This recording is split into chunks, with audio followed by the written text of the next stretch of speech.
The Old Curiosity Shop by Charles Dickens. Chapter the First. Night is generally my time for walking. In the summer, I often leave home early in the morning and roam about fields and lanes all day, and even escape for days or weeks together. But saving in the country, I seldom go out until after dark, though, heaven be thanked, I love its light and feel the cheerfulness it sheds upon the earth as much as any creature living. I have fallen insensibly into this habit, both because it favors my infirmity, and because it affords me greater opportunity of speculating on the characters and occupations of those who fill the streets. The glare and hurry of broad noon are not adapted to idle pursuits like mine. A glimpse of passing faces caught by the light of a street lamp or shop window is often far better for my purposes than their full revelation in the daylight. And, if I must add the truth, night is kinder in this respect than day, which too often destroys an air-built castle at the moment of its completion, without the smallest ceremony or remorse. That constant pacing to and fro, that never-ending restlessness, that incessant tread of feet wearing the rough stone smooth and glossy, is it not a wonder how the dwellers in narrow ways can bear to hear it? Think of a sick man in such a place as St. Martin's Court, listening to the footsteps, and in the midst of pain and weariness, obliged, despite himself, as though it were a task he must perform, to detect the child's step from the man's, the slipshod beggar from the booted exquisite, the lounging from the busy, the dull heel of the sauntering outcast from the quick tread of an expectant pleasure-seeker. Think of the hum and noise being always present to his senses, and of the stream of life that will not stop, pouring on and on and on through all his restless dreams, as if he were condemned to lie dead but conscious in a noisy churchyard, and had no hope of rest for centuries to come.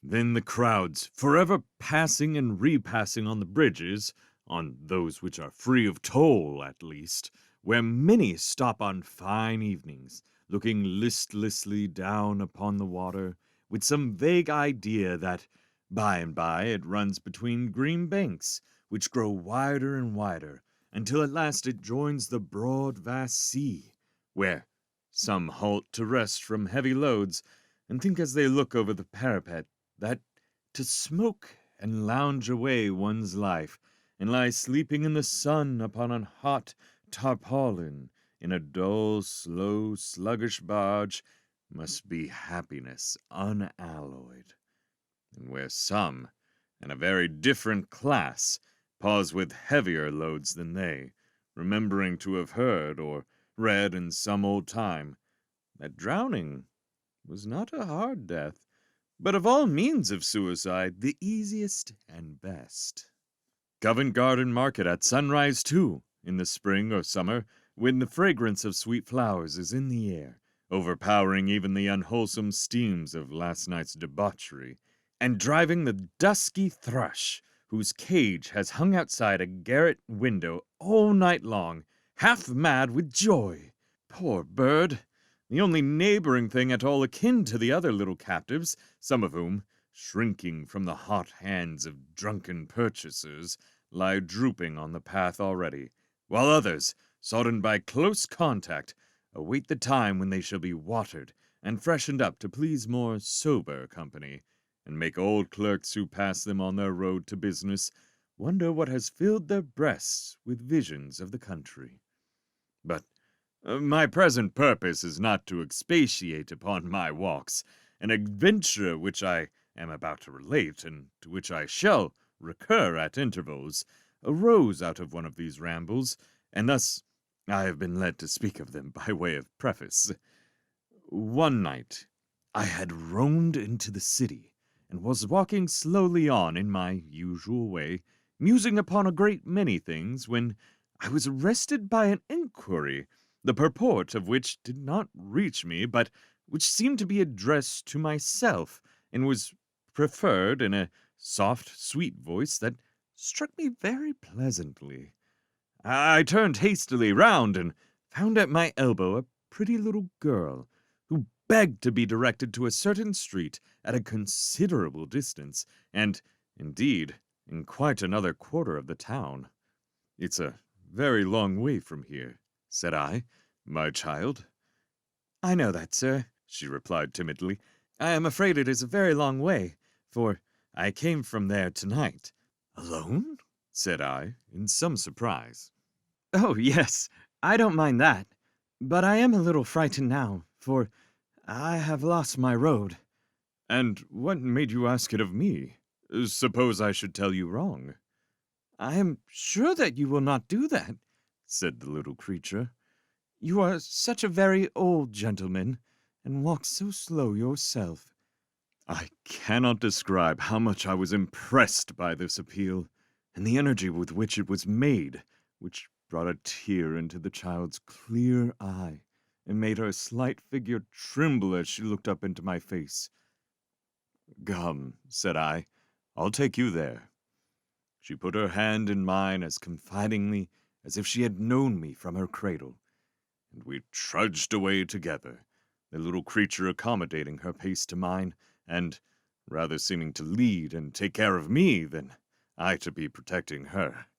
I observed that every now and then she stole a curious look at my face, as if to make quite sure that I was not deceiving her, and that these glances, very sharp and keen they were too, seemed to increase her confidence at every repetition. For my part, my curiosity and interest were at least equal to the child's, for child she certainly was, although I thought it probable from what I could make out that a very small and delicate frame imparted a peculiar youthfulness to her appearance. Though more scantily attired than she might have been, she was dressed with perfect neatness, and betrayed no marks of poverty or neglect. "Who has sent you so far by yourself?" said I. "Somebody who is very kind to me, sir." "And what have you been doing?" "That I must not tell," said the child firmly. There was something in the manner of this reply which caused me to look at the little creature with an involuntary expression of surprise, for I wondered what kind of errand it might be that occasioned her to be prepared for questioning. Her quick eyes seemed to read my thoughts, for as it met mine, she added that there was no harm in what she had been doing, but it was a secret which she did not even know herself.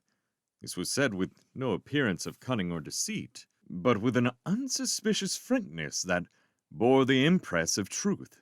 She walked on as before, growing more familiar with me as we proceeded, and talking cheerfully by the way, but she said no more about her home,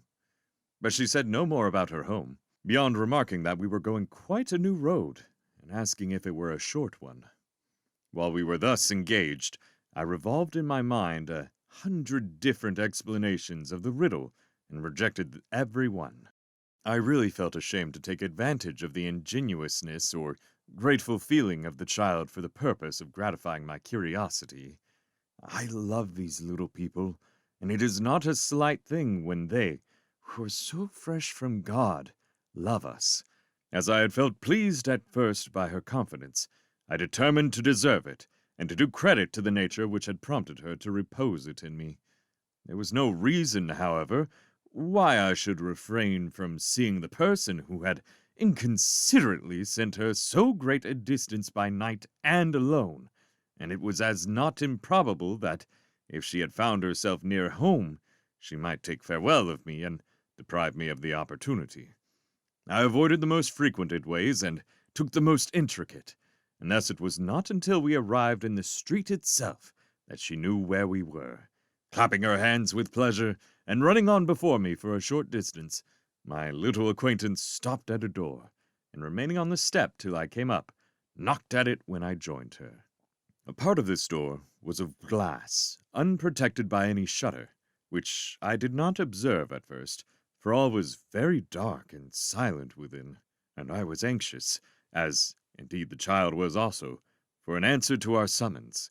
When she had knocked twice or thrice, there was a noise as if some person were moving around inside, and at length a faint light appeared through the glass, which, as it approached very slowly, the bearer having to make his way through a great many scattered articles, enabled me to see both what kind of person it was who advanced, and what kind of place it was through which he came. It was a little old man with long gray hair, whose face and figure, as he held the light above his head and looked about him as he approached, I could plainly see. Though much altered by age, I fancied I could recognize in his spare and slender form something of the delicate mold which I had noticed in the child. Their bright blue eyes were certainly alike, but his face was so deeply furrowed and so very full of care that here all resemblance ceased. The place through which he made his way at leisure was one of those receptacles for old and curious things which seem to crouch in odd corners of this town and to hide their musty treasures from the public eye in jealousy and distrust. There were suits of mail standing like ghosts in armor here and there, fantastic carvings brought from monkish cloisters, rusty weapons of various kinds, distorted figures in china and wood and iron and ivory, tapestry and strange furniture that might have been designed in dreams. The haggard aspect of the little old man was wonderfully suited to the place. He might have groped among old churches and tombs and deserted houses and gathered all those spoils with his own hands. There was nothing in the whole collection but was in keeping with himself, nothing that looked older or more worn than he. As he turned the key in the lock, he surveyed me with some astonishment, which was not diminished when he looked from me to my companion. The door being opened, the child addressed him as grandfather, and told him the little story of our companionship. "Why, bless thee, child," said the old man, patting her on the head. "How couldst thou miss thy way? What if I had lost thee, Nell?" "I would have found my way back to you, grandfather," said the child boldly. "Never fear." The old man kissed her. Then, turning to me and begging me to walk in, I did so. The door was closed and locked. Preceding me with the light, he led me through the place I had already seen from without, into a small sitting room behind, in which it was another door opening into a kind of closet, where I saw a little bed that a fairy might have slept in. It looked so very small and was so prettily arranged. The child took a candle and tripped into this little room, leaving the old man and me together. "You must be tired, sir," said he, as he placed a chair near the fire. "How can I thank you?" "By taking more care of your grandchild another time, my good friend," I replied. "More care?" said the old man in a shrill voice. "More care of Nellie? Why, who ever loved a child as I love Nell?" He said this with such evident surprise that I was perplexed with what answer to make, and the more so because, coupled with something feeble and wandering in his manner, there was in his face marks of deep and anxious thought, which convinced me that he could not be, as I had been at first inclined to suppose, in a state of dotage or imbecility. "I don't think you consider," I began. "I don't consider!" cried the old man, interrupting me. "I don't consider her! Ah, how little you know of the truth, little Nellie, little Nellie." It would be impossible for any man, I care not what his form of speech might be, to express more affection than the dealer in curiosities did in these 4 words. I waited for him to speak again, but he rested his chin upon his hand, and shaking his head twice or thrice, fixed his eyes upon the fire. While we were sitting thus in silence, the door of the closet opened, and the child returned, her light brown hair hanging loose about her neck, and her face flushed with the haste she had made to rejoin us. She busied herself immediately in preparing supper, and while she was thus engaged, I remarked that the old man took an opportunity of observing me more closely than he had done yet. I was surprised to see that all this time everything was done by the child, and that there appeared to be no other person but ourselves in the house. I took advantage of a moment when she was absent to venture a hint on this point, to which the old man replied that there were very few grown persons as trustworthy or as careful as she. It always grieves me, I observed, roused by what I took to be his selfishness. It always grieves me to contemplate the initiation of children into the ways of life, when they are scarcely more than infants. It checks their confidence and simplicity, two of the best qualities that heaven gives them, and demands that they share our sorrows before they are capable of entering into our enjoyments.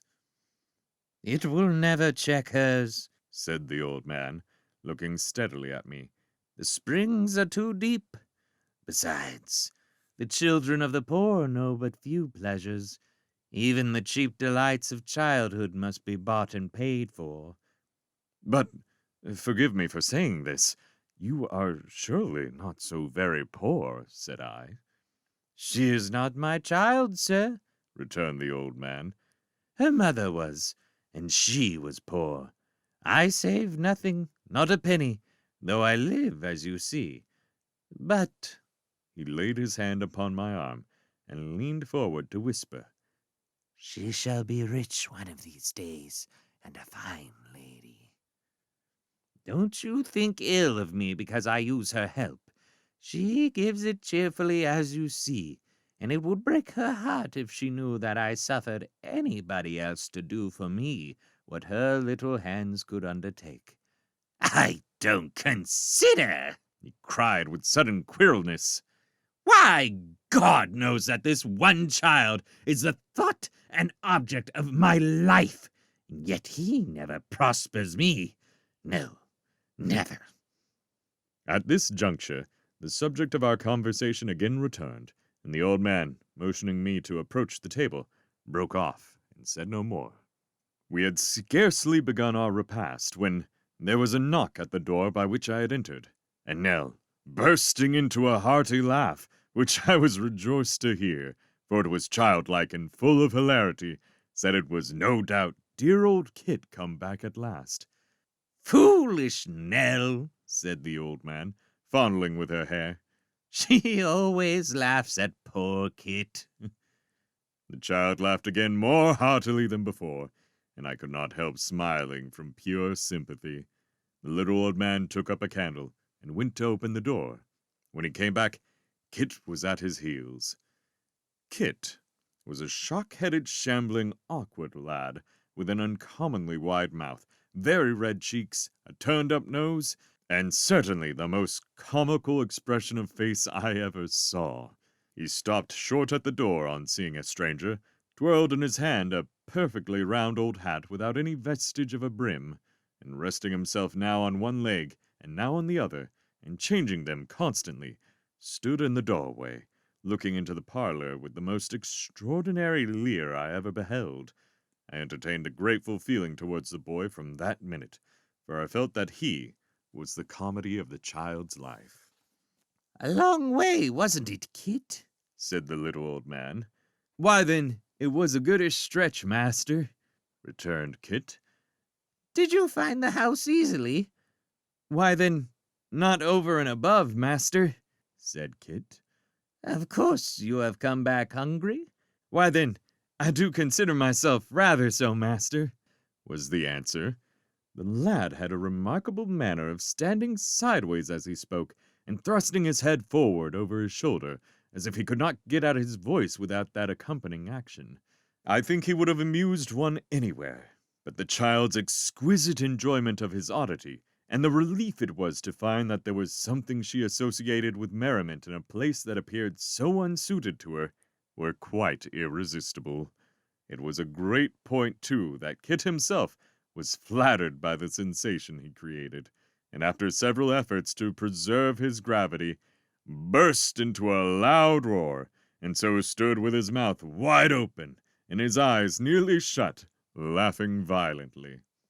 The old man had again relapsed into his former abstraction, and took no notice of what passed, but I remarked when her laughter was over, the child's bright eyes were dimmed with tears, called forth by the fullness of heart with which she had welcomed her uncouth favorite after the little anxiety of the night. As for Kit himself, whose laugh had been all the time one of that sort which very little would change into a cry, he carried a large slice of bread and meat and a mug of beer into a corner, and applied himself to disposing of them with great voracity. Ah, Said the old man, turning to me with a sigh as if I had spoken to him but that moment. you don't know what you say when you tell me that I don't consider her. You must not attach too great a weight to a remark founded on first appearances, my friend, said I. No, Returned the old man thoughtfully. no. Come hither, Nell. The little girl hastened from her seat and put her arm about his neck. Do I love thee, Nell? Said he. Say, do I love thee, Nell, or no? The child only answered by her caresses, and laid her head upon his breast. Why dost thou sob? Said the grandfather, pressing her closer to him and glancing towards me. Is it because thou knowest I love thee, and dost not like that I should seem to doubt it by my question?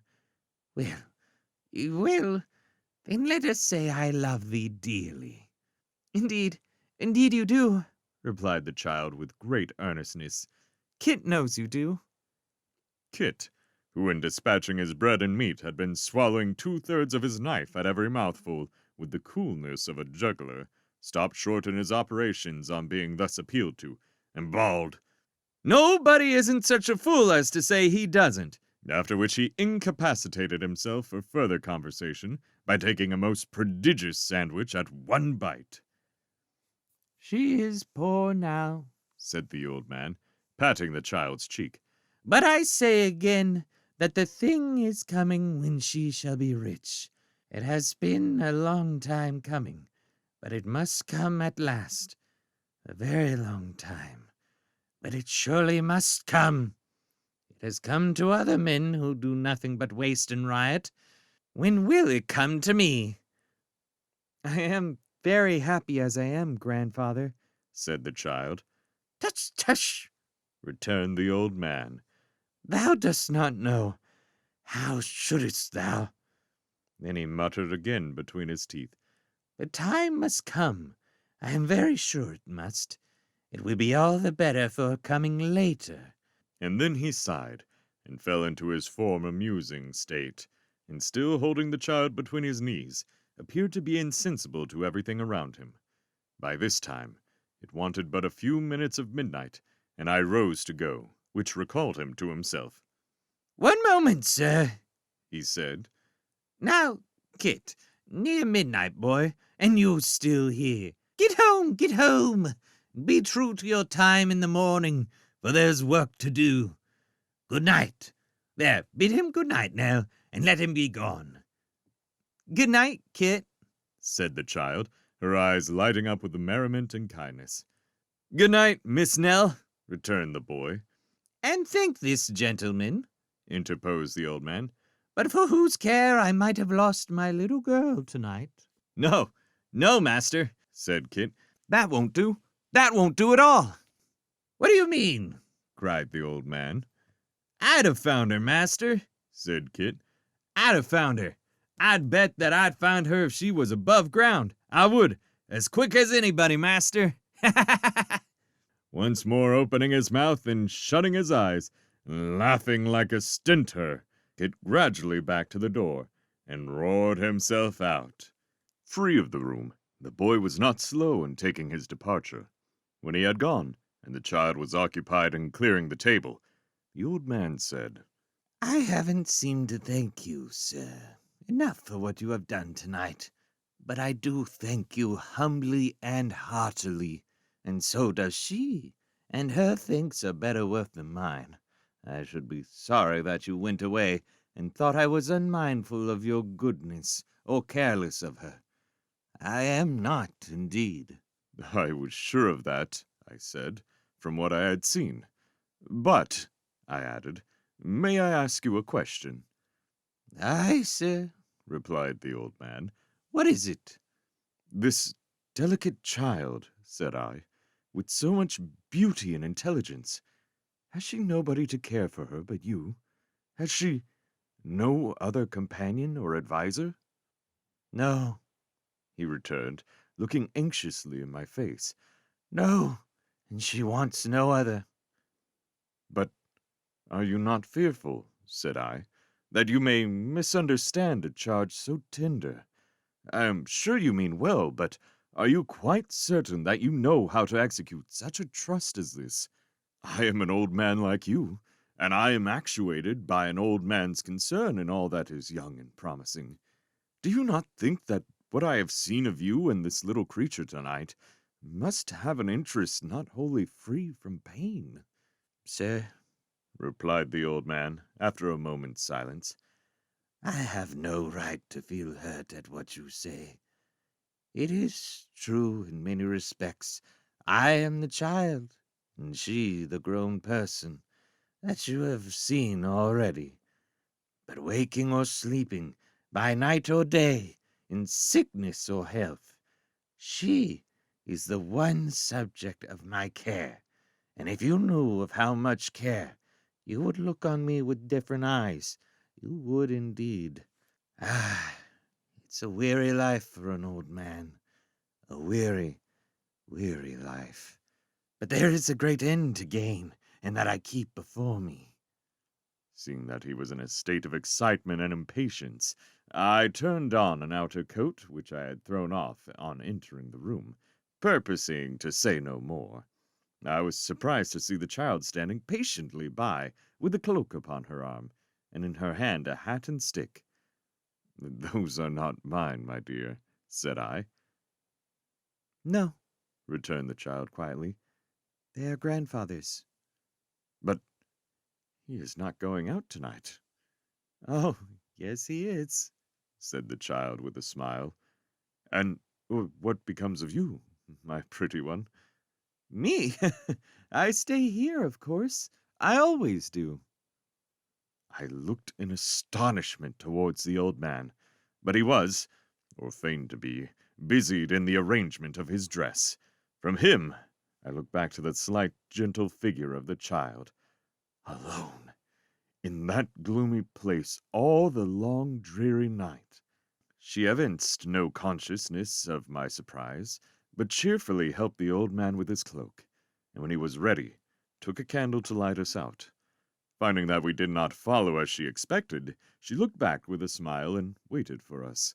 The old man showed by his face that he plainly understood the cause of my hesitation, but he merely signed to me with an inclination of the head to pass out of the room before him, and remained silent.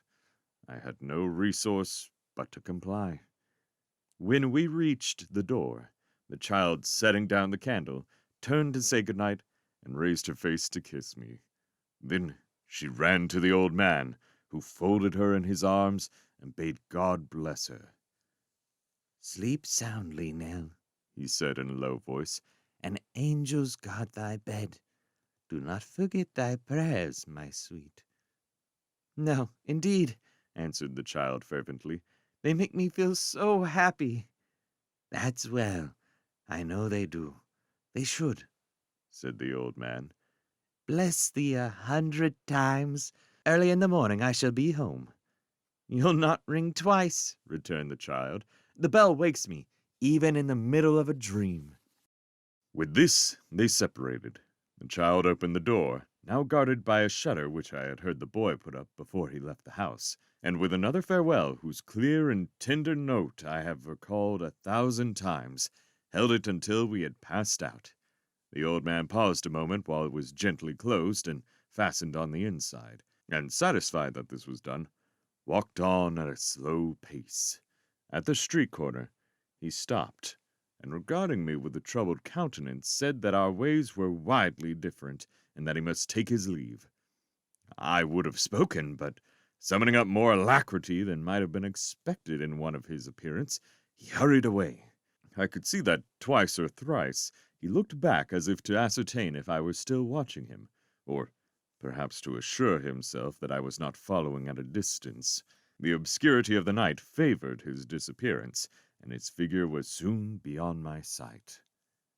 I remained standing on the spot where he had left me, unwilling to depart, and yet unknowing why I should loiter there.